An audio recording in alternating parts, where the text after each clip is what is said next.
네, 욥기 25장 전체를 저와 여러분 한 절씩 함께 교독하도록 하겠습니다. 수아 사람 빌닷이 대답하여 이르되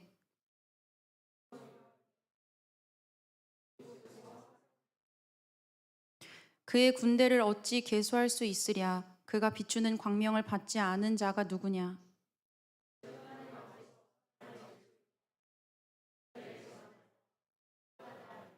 보라, 그의 눈에는 달이라도 빛을 발하지 못하고 별도 빛나지 못하거든. 하물며 구더기 같은 사람, 벌레 같은 인생이랴. 아멘. 오늘 이 말씀을 가지고 바른 지식, 곧은 믿음이라는 제목으로 함께 말씀 나누기를 원합니다. 여러분들은 그런 경험 있으신가요? 이거 진짜 하나님 말씀대로 됐네? 이거 진짜 진리네? 약간 이런 인생에서 진짜 하나님 말씀이 진리구나. 정말 진짜가 맞구나 하는 경험 있으세요? 앞으로 더 넘쳐나시리라 믿습니다. 네, 아멘. 네, 그런 것처럼 하나님의 말씀이 정말 우리 하나님이 직접적으로 다스리시던 그 이스라엘 백성들의 그 시대 때부터 오늘날까지 정말 그 사건 속에서 진리 되신 하나님을 나타내 보여주고 있습니다. 의인과 악인에 대한 것 둘 다 세세하게 하나님의 말씀에 기록되어 있기 때문에 우리는 이 완벽한 말씀을 어떠한 우리의 생각이나 우리의 노력으로서 첨가하고 삭제할 수 없는 것이죠. 그래서 성도가 해야 되는 역할은 우리가 항상 하나님 말씀에 가까워져서 때로는 우리가 보는데도 듣는데도 깨닫지 못하는 것 그 배후에 역사하시는 하나님의 뜻이 무엇인가 이걸 궁금해하면서 좀 살아가는 삶의 노력들이 필요합니다. 그렇게 하나님의 그 역사하심, 여기서의 역사는 그 일하심을 발견하게 되는 것을 소망하면서 살아가야 되는데 오늘 이 욥기의 본문 속에서 이 친구인 빌닷이 이 하나님의 말씀에 대한 잘못된 태도를 통해서 역설적으로 우리는 그러면 어떻게 바른 태도를 가지고 살아가야 되나 이 부분을 또 교훈하고 있는데 그 부분을 좀 함께 생각해 보는 자리가 되었으면 좋겠습니다. 저는 요즘 이 시대를 정보의 홍수를 넘어서 폭포수라고 표현을 하고 싶어요. 이 핸드폰 하나만 있어도 내가 어디가 아프면 찾아볼 수 있고 내가 뭐가 먹고 싶으면 또 찾아볼 수 있고 내가 뭘 필요하면 다 찾아볼 수 있는 거 이 핸드폰 하나로 다 모든 게 가능한 시대가 됐잖아요. 내가 어딘가에 공부하고 싶다 이러면 또 핸드폰을 찾아서 공부할 수 있는 시대가 됐어요. 성경 내가 말씀 보고 싶다, 설교 듣고 싶다, 유튜브 통해서 다 볼 수 있죠. 근데 여기서의 오류가 무엇이 있냐면 우리가 이 받은 정보는 사실은 공부해서 연구해서 얻어진 정보라기보다는 이런 경우들이 많아요. 이게 딱 하나를 봤는데 이게 내 지식이 되는 거예요. 그래서 이제는 나에게 탑재가 돼서 이게 논리가 되어버리고 난 이 한 부분을 알게 된 건데 그걸 전체를 아울러 버려서 부풀려서 생각하고 말하게 되는 실수도 우리가 살면서 하고 있는 거예요. 그래서 진짜 요즘은 학자가 필요 없다고 해요. 왜냐면 다 아니까 우리가 굳이 논문 보지 않아도 우리 다 찾으면 나오니까 이젠 진짜 연구자들이 그 학자들의 그 권위가 다 떨어지는 시대가 되어버린 거예요.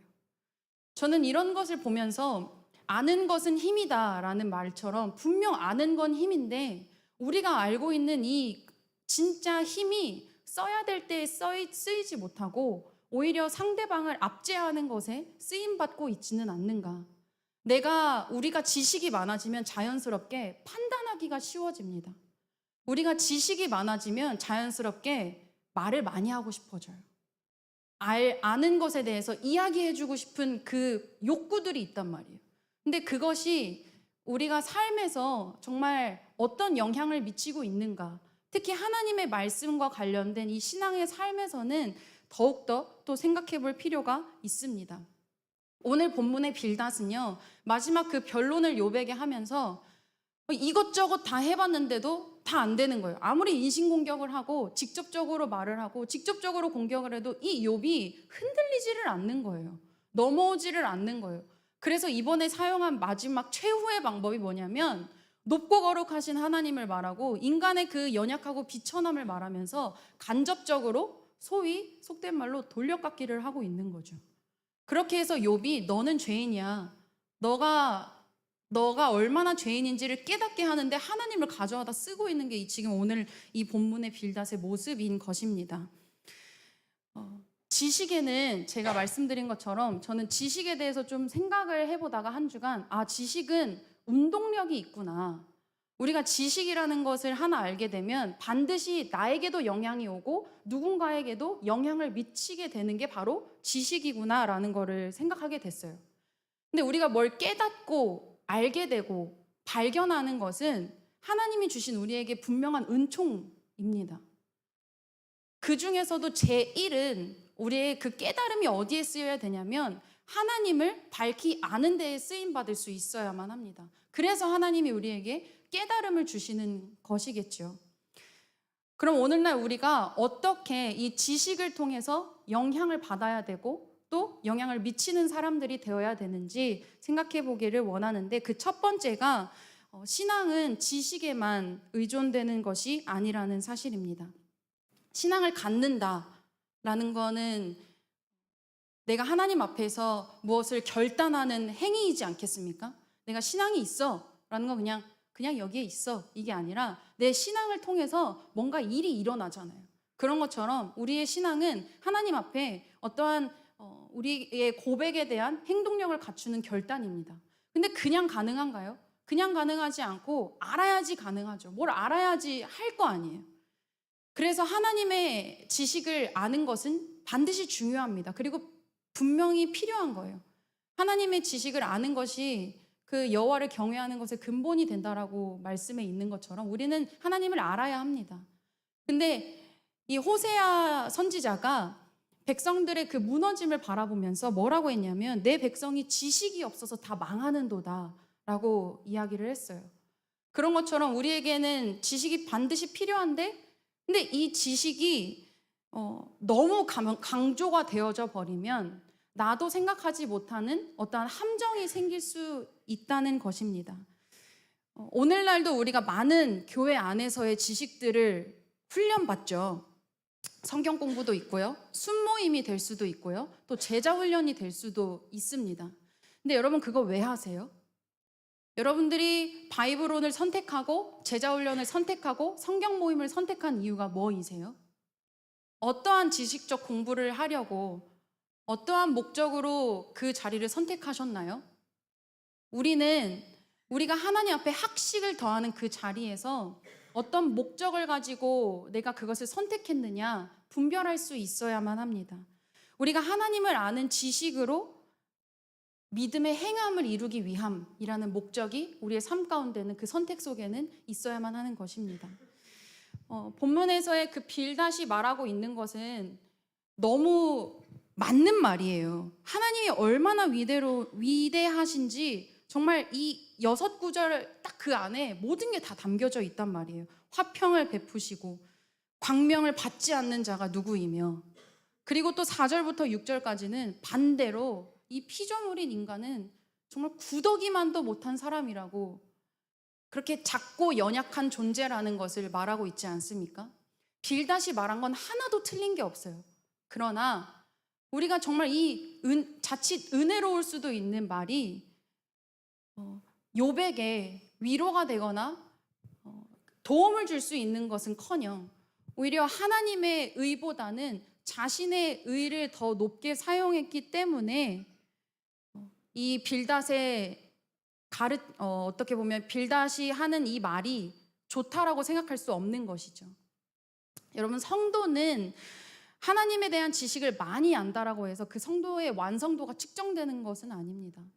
성도가 많이 알고 있다 그래서 그 사람의 인격이 완성되는 것 또한 아닌 것이죠.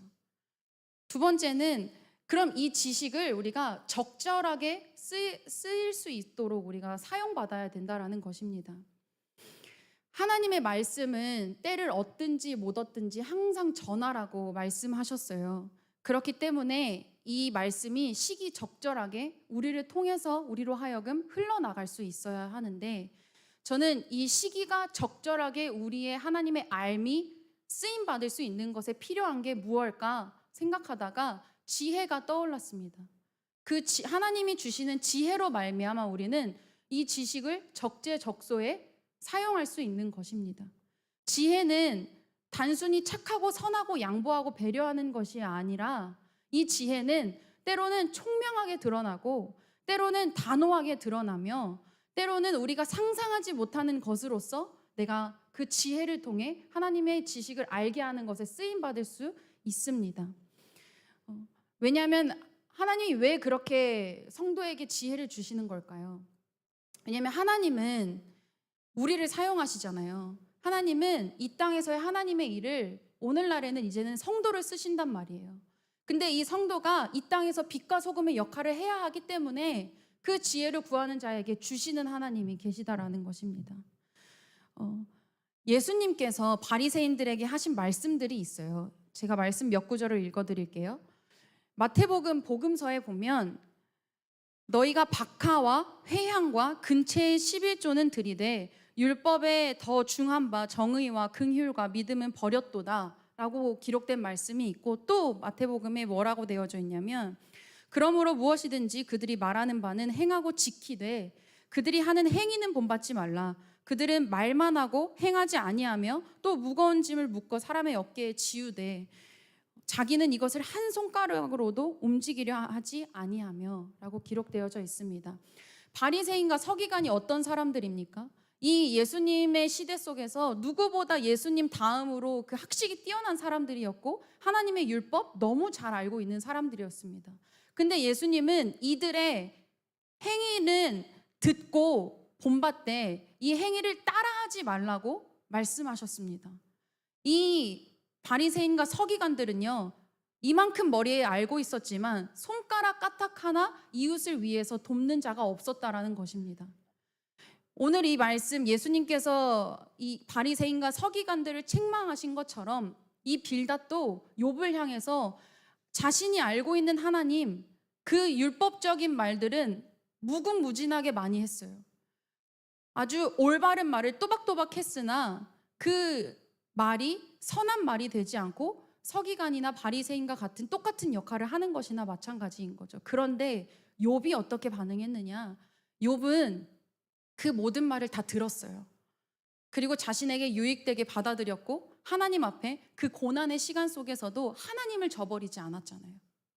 그래서 끝내 욥이 고백하는 게 무엇이죠? 저희가 잘 알고 있는 말씀처럼 욥기 42장에 가면 내가 그동안은 주를 귀로만 들었는데 내가 이제 주를 배웁습니다. 욥의 친구들 그 소발과 그리고 소발, 그리고 엘리바스, 빌단, 이 세 친구들이 욥에게 했던 여러 가지의 그 언어적 공격과 지식적 말들을 통해서 욥은 그걸 무시하지 않고 다 들었어요. 다 듣고 자신의 유익으로 삼고 하나님께 더 집중하고 고난 중에 간구로 삼았단 말이에요. 여러분, 우리들이 살아가는 이 삶에서도 어떤 사람들을 보면 이런 경우들을 만날 수 있죠. 입만 살아가지고 막 이런 거, 맞는 말만 골라해 막 이렇게 이런 사람들 만날 수 있어요. 충분히 우리가 삶에서 야, 저분은 말은 저렇게 하는데 어쩜 저렇게 행동은 다 다를까 막 이렇게 생각하는 사람들 있으시잖아요. 한 번쯤 경험해 보셨잖아요. 제가 이게 이제 홍콩에 나와 사니까 가끔씩 부모님을 뵐 거 아니에요. 그러면 그 가끔 대화하다 보면 사실은 저희 엄마가 저한테 하시는 말씀이 너는 참 맞는 말만 한다 막 이러면서 이렇게 되게 그럴 때마다 굉장히 찔리거든요. 내가 이 맞는 말을 하면서도 이 맞게 살고 있는 건가 도대체, 약간 이런 생각들을 갖게 되는데, 여러분, 우리가 얼마든지 우리의 만남 속에서는 옳은 말을 하는 사람들을 만나요. 굉장히 정확한 말을 하는 사람 만난단 말이에요. 그리고 나도 그런 사람이 될 수 있어요. 근데 그때 우리가 그것을 귓등으로 듣지 않는 그런 태도보다는 저는 욥의 태도를 좀 우리가 가지면 좋겠다라는 생각을 해보게 됩니다. 우리가 좀 그런 옳은 말을 들어서 나에게 좀 상처가 되더라도, 나에게 아픈 말이 되더라도 하나님 앞에, 하나님, 제가 이 말을 어떻게 하나님 편에 서서 해석하고 내가 받아들여야 합니까? 좀 기도하면서 우리에게 유익을 삼을 수 있는 말이 됐으면 좋겠어요. 그리고 반대로 우리는 이들의 본받지 아니하고 정말 예수님이 말씀하신 것처럼 우리는 우리의 지식 가운데 그 믿음의 행위가 더해지는 그런 사람들이 될 수 있었으면 좋겠습니다. 세 번째로 하나님을 아는 지식에 그래서 우리는 사랑을 더해야 하는 존재들입니다. 욥기서를 읽다 보면 항상 욥기서를 읽으면 읽을수록 어렵다라는 생각을 많이 하게 되는데 참 답답한 것이 이 친구들이 한 번이라도 좀 욥의 편을 대주면 좀 어디가 덧나나? 좀 욥의 편에 서서 한마디 말이라도 해주면 뭐가 좀 배가 곱나? 약간 이런 생각을 계속 하게 돼요. 어떻게 이렇게 철저하게 욥의 반대편에 서서 말을 하나? 어떻게 이렇게 그 마음을 다 후벼 파서 정말 뼈가죽도 안 남을 만큼 이렇게 아프게 말을 하나? 이 욥이 힘든 건 눈에 안 보일까? 여러분, 이 고난의 시간이 하루 이틀이 아니었잖아요. 욥의 상태가 보여지는 상태 속에서도 그냥 멀쩡했을까요? 저는 굉장히 누추했을 것 같아요. 뭐 자기가 자신이 정말 절박한 그 상황 속에서 어떻게 그 멀끔하게 다 갖추겠으며 그 절박한 순간 속에서 하나님을 찾는 그 욥의 상태를 보면서도 친구들은 맞는 말만 하는 거예요. 여러분, 우리의 지식이 우리가 알고 있는 하나님이 어떻게 쓰여야 하냐면 우리는 사람을 살리고 영혼을 살리고 사랑을 더하고 위로를 더하는데 쓰임 받을 수 있어야만 합니다. 바울은 망령되고 허탄한 말을 다 버리라고 하셨습니다. 그리고 또 사랑을 따라서 구하라고 했습니다. 여러분, 저는 저와 여러분들이 그리고 우리 교회가 좀 이런 교회가 되어졌으면 좋겠습니다. 멍청하게 살라는 것이 아니라 하나님 앞에서 반드시 지식이 있어야지요. 하나님을 알고자 하는 그 열정과 갈망함이 우리들한테는 분명하게 있어야만 합니다. 근데 그것을 어떻게 쓰실 건가요? 어디에 쓰실 건가요? 나만 윤택하게 하실 건가요? 나만 그냥 더 잘되게 하실 건가요? 하나님의 성경적 원리는 그렇지 않습니다. 하나님의 말씀은 반드시 아는 것을 통해서 행하여서 살리도록 하시는 것이 그것이 예수님의 사역이었고 믿음의 선지자들이 했던 그 삶의 형태였습니다. 우리는 그것을 닮아야 하지 않겠습니까? 그리고 이미 닮기를 소망하면서 구하고 계시지 않으신가요? 우리가 진짜 하나님 앞에 하나님, 제가 하나님을 알고자 하는 그 갈망이 결국에는 내 주변에 있는 자들을 살려낼 수 있는 힘이 되게 해주십시오. 이렇게 구할 수 있는 저희들이 될 수 있었으면 좋겠습니다. 저는 오늘 말씀을 준비하면서 우리 안에 이러한 신앙의 확장이 일어났으면 좋겠어요. 베드로후서 1장 5절에서 8절 말씀인데요. 제가 한번 읽어드릴게요.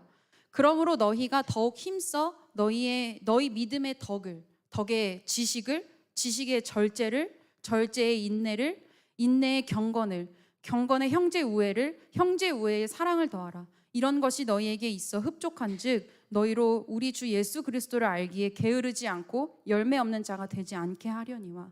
아멘. 우리가 정말 믿음의 덕을 세우고 덕의 지식을 세우고 그 지식의 절제를 세워서 최종 결론으로는 형제 우애와 사랑을 더할 수 있는 성도의 삶이 되었으면 좋겠습니다. 하나님은, 예수님은 선지자들을 통하여서 선줄로 생각하는 자가 넘어질까 조심하라고 말씀하셨습니다. 그런 것처럼 우리의 삶에서 지식이 풍성하여질 때에 이 정보가 쏟아지는 그 시대 속에 우리가 정보를 골라서 흡수할 때에 하나님의 성도의 그 교제 안에서 말씀이 누군가가 맞고 틀리고 옳고 그르고 이렇게 쓰임받지 않도록 하나님은 그 마음이시잖아요. 그래서 우리가 정말 사람을 살리는 일에 대한 도구가 되도록 이 땅의 증인 역할을 올바르게 감당할 수 있기를 소망합니다. 여러분들 또한 저 또한 우리가 성도의 교제를 이루면서 그건 아니야, 그건 아니라고 생각해, 그렇게 하면 잘못된 거야, 여러분 이렇게 말하고 싶을 때 한 번쯤 다시 생각해 볼 수 있었으면 좋겠습니다. 우리는 우리의 옳음, 그러면 때로 내 옳음이 어떻게 쓰여야 되는지 하나님 앞에 오히려 지혜를 구할 수 있었으면 좋겠습니다. 가깝게는 여러분들의 가정 안에 믿음이 연약한 분명 가족 구성원이 있으실 거잖아요. 근데 그런 사람들 앞에서 유독히 우리가 옳은 말을 하기가 쉬워요. 우리가 유독 맞는 말을 하기가 쉽단 말이에요. 근데 그때에 한번 입을 앙 다물고 지식의 절제를, 어떻게 이 절제를 통해서 형제 우애와 사랑을 더할까? 하나님이 원하시는 나를 통해서 나를 더 알게, 하나님을 더 알게 하셔서 내 가정에 어떻게 쓰기를 원하실까? 이 부분을 우리가 함께 구하는 시간이 되었으면 좋겠습니다.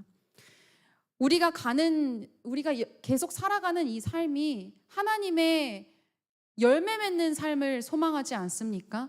근데 열매는 내가 맺는 게 아니라 열매는 하나님이 맺어주시는 것입니다.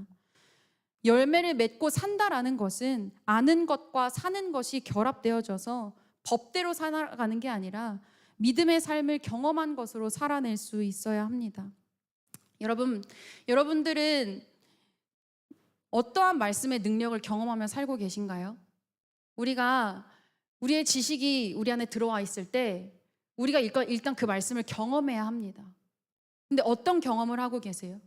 어떤 변화를 누리고 계세요? 어떠한 새로운 삶을 겪고 계세요? 말씀의 능력은 반드시 그 사람에게 들어가면 변화를 일으킵니다. 아멘이신가요? 말씀은 정말 살아있고 운동력이 있어서 굳은 마음이 제하여지고 부드러운 마음으로 변화되고, 그리고 우리의 골수를 쪼개어서 무지했던 것이 하나님을 알게 되어지는 깨달음으로 역사하게 됩니다.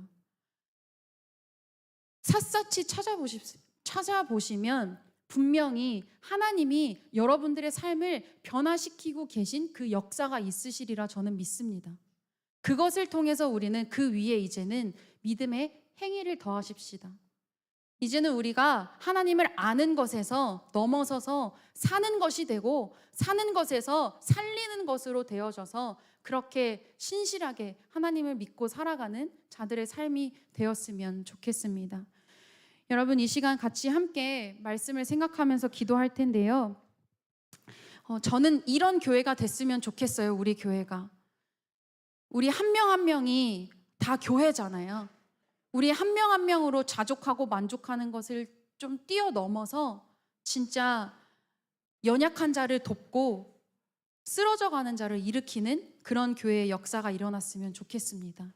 그렇게 바른 지식 안에서 고든 믿음을 가지고 살아가는 삶이 되어지기를 축복합니다. 이 시간에 함께 기도하실 때에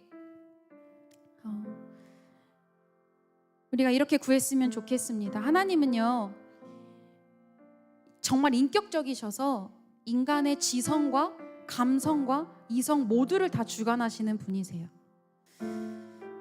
여러분, 정말 말씀을 경험하기를 사모하시나요? 진짜 하나님의 능력이 여러분들의 삶에 나타나기를 갈망하고 계신가요? 그것을 진짜 소망하고 있으신가요? 하나님은 우리를 너무 잘 아셔서 그 능력이 각 사람에게 다 합당하게 나타날 것입니다. 근데 우리가 발견하지 못하는 거예요. 우리 이 시간에 하나님 앞에 구합시다. 우리가 하나님의 생각까지 정말 인간의 지식으로 덮지 않게 하시고, 그 하나님의 선하시고 온전하신 뜻을 분별할 수 있는 지혜를 더하여 주시길 우리가 함께 간구했으면 좋겠습니다. 그리고 또한 함께 기도할 때에 하나님, 그 말씀의 능력이 거기로 가지 않고 하나님 저에게로 오게 해주세요. 하나님의 말씀의 능력을 진짜 경험하고 그 말씀의 능력대로 사는 삶을 주님 앞에 결단하는 제가 되게 해주세요. 이렇게 하나님 앞에 이 시간 같이 함께 소리내어 기도하도록 하겠습니다. 하나님 아버지, 하나님 우리에게 항상 살아있는